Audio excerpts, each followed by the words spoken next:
আজকে যদি টাকা থাকতো, গরিব ঘরে জন্ম না নিয়ে আজকে টাকা থাকলে তে অসুন্দর হইলেও বিয়া হয়ে যাইতো। এখন গরিব ঘরে জন্ম নিয়ে সুন্দর হয়েও বিয়া হইতেছে না। আমার কোনো পছন্দ নাই, সে 60-70 হইলেও 80 বছর বয়স হইলেও কোনো সমস্যা নেই। তার সেবা যত্ন করতে পারলে ওটাই আমি আলহামদুলিল্লাহ মনে করি। আচ্ছা, তার লগেই সম্পর্ক করব। আমি তো গরিব ঘরের মেয়ে, কিন্তু আমার তো এখনো বিয়া হইতেছে না। যার বয়স যতই হোক, 60-70-80 হইলেও কোনো সমস্যা নেই। তার কাছে বিয়া বসে আমি তার সেবা যত্ন করব। আমি যদি গরিব ঘরের মেয়ে যদি একটা বয়স্ক লোকও পাই, 60 বছর 70 বছর 80 বছরের লোক পালে, তাও সেবা যত্ন করব, যাতে আমি বুঝতে পারবো যে মাথার একটা ছাতা আছে, আমার স্বামী আছে। কারণ স্বামী ছাড়া আপনার পৃথিবীতে কেউ নাই। আসসালামু আলাইকুম দর্শক, আপনাদের তৃতীয় শুভেচ্ছা জানিয়ে শুরু করছি আমাদের আজকের প্রতিবেদন। তো দর্শক, দেখতেই পাচ্ছেন আমাদের সামনে এক আপু দাঁড়িয়ে আছে। আমরা তার জীবনের গল্পটা শুনবো। তো জানবো আপু কেন আমাদের ইউটিউবের মাঝে আসলেন, তিনি কি বলতে চান, তার কি উদ্দেশ্য। আপু আসসালামু আলাইকুম। ওয়ালাইকুম আসসালাম ভাইয়া। আপু কেমন আছেন? আলহামদুলিল্লাহ ভালো আছি। আপু আপনার নাম কি? সুরাইয়া। সুরাইয়া, জি। খুব সুন্দর নাম। সুরাইয়া আপু থাকেন কোথায়? আমি তো থাকি ভাই হেমায়তপুরে। হেমায়তপুরে থাকেন। তো সুরাইয়া আপা আমাদের ইউটিউবে কেন আসলেন? আসছি ভাই ভালো একটা মনের মানুষের জন্য আসছি। মনের মানুষের জন্য? জি, ভালো একটা মানুষের জন্য আসছি। কেমন মানুষ চান?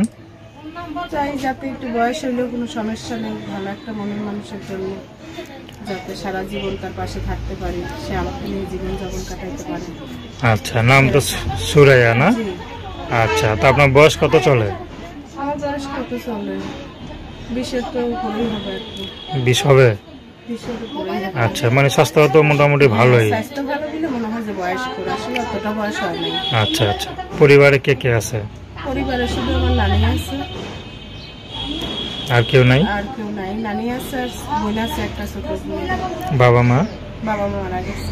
ও, তখন আপনার বয়স কত ছিল? যখন বাবা মা মারা যায় তখন তো বয়স একদম ছোট ছিল। একবারে ছোট ছিলেন? হ্যাঁ, মানে দেখেন নাই? 7 বছরের বয়স ছিল। আচ্ছা আচ্ছা, মানে একে তো বাবা মাকে দেখেন নাই, তারপর আবার বিয়ের বয়স পার হয়ে যাচ্ছে, কিন্তু টাকার জন্য বিয়ে হচ্ছে না। বিয়ে হচ্ছে না। তো গরিব মানুষ আসলে সব দিকে সমস্যা নাকি? সমস্যা নাই। তো কি মনে হয়, গরিব হয়ে যে জন্ম হয় কি ভুল করছেন? গরিব হয়ে জন্ম নিয়ে, আল্লাহ গরিব বানিয়ে জন্ম নিয়ে তো কষ্টই জীবন যাপন কাটতেছে। বড় লোকের ঘরে জন্ম হলে তার এত কষ্ট হইতো না। এখন গরিব ঘরে জন্ম হয়ে চেহারা ভালো দেখেও বিয়ে হইতেছে না। বড় লোকের ঘরে বিয়ে হইলে যত চেহারা খারাপ হোক না কেন, যৌতুক দিয়ে টাকা পয়সা দিয়ে বিয়ে দিতে পারতো। আচ্ছা, মানে বড় লোক হইলে মানে যাদের চেহারা খারাপ মেয়েদের মানে একটু দেখতে ভালো না, তারপরে বিয়ে হয়ে যায়। আপনার তো গরিব ঘরে জন্ম হয়ে চেহারা ভালো দেখেও তারপরে বিয়ে হয়।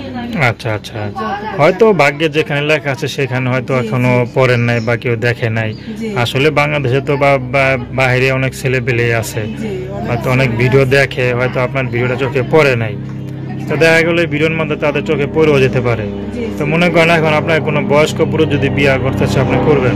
আমি যদি বড় 50-60 বছরের বয়স হয় তাতে কোনো সমস্যা, 50-60 বছরের বয়স হইলেও কোনো সমস্যা হবে না। সে যদি আমাকে ডাল ভাত খাওয়াইতে পারে, পর্দা বসে মতন রাখতে পারে, তাতেই আলহামদুলিল্লাহ মনে করতে। আচ্ছা, সেই জন্য আমার পাশে থাকতে পারে সারা জীবন। তো পড়াশোনা কত দূর করছেন? পড়াশোনা করতে নাম ঠিকানা বেশি পড়াশোনা করতে পারেন? পড়াশোনা করতে পারে। আচ্ছা আচ্ছা, তো এখন মনে করেন বিয়ের গঠর আসে নাকি আপনাদের? বিয়ের গঠর আসে? আসে এলো, কিন্তু যৌতুক চায় ভাই, যৌতুকের কারণে বিয়ে হইতেছে না। ও, বিয়ের অনেক জায়গা থেকে আসে। তা আপনি কি করেন? আমি তো এখন বর্তমানে সেলাই মেশিনের কাজ করতেছি ম্যাডামের বাসাতে। নিজস্ব মেশিন নাই, উঠে দিয়ে চলেন আর কি না, যতটুকু চলা যায় জীবন যাপন কাটে আর কি। আচ্ছা, তো আপনার সাথে কিভাবে যোগাযোগ করবে? কোন নাম্বারে যোগাযোগ করবে? নাম্বার বলতে পারেন? নাম্বারটা তো দর্শক, আপনারা যদি সুরাইয়া আপার সাথে যোগাযোগ করতে চান, তার নাম্বারটা হচ্ছে 01868267775। নাম্বারটা আবারও বলছি 01868267775। তো দর্শক, প্রেম ভালোবাসা সাহায্য সহযোগিতা বিয়ে শাদী করা একান্ত আপনাদের ব্যক্তিগত ব্যাপার।